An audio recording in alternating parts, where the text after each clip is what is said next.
Un'alterata produzione di energia a livello cellulare sarebbe questa, secondo i ricercatori dell'Università di Padova, una delle cause che scatena il morbo di Alzheimer. Gli studiosi padovani del Dipartimento di Scienze Biomediche hanno individuato il meccanismo tramite il quale il mitocondrio, ovvero la centrale energetica della cellula, non funziona come dovrebbe, compromettendo così alcuni processi fondamentali della cellula nervosa.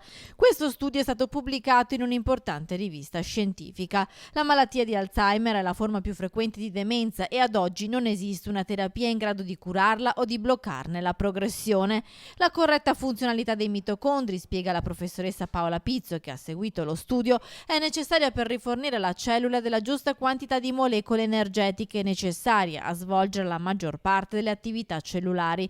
Una carenza energetica importante o prolungata nel tempo può avere un esito nefasto per la cellula stessa. I ricercatori però ammettono che sia ancora lontani dal trovare un farmaco capace di sconfiggere definitivamente questa malattia. Tuttavia, questi nuovi risultati possono stimolare la comunità scientifica a focalizzare la ricerca su aspetti come la funzionalità mitocondriale, finora poco studiati ma che possono offrire nuove opportunità terapeutiche.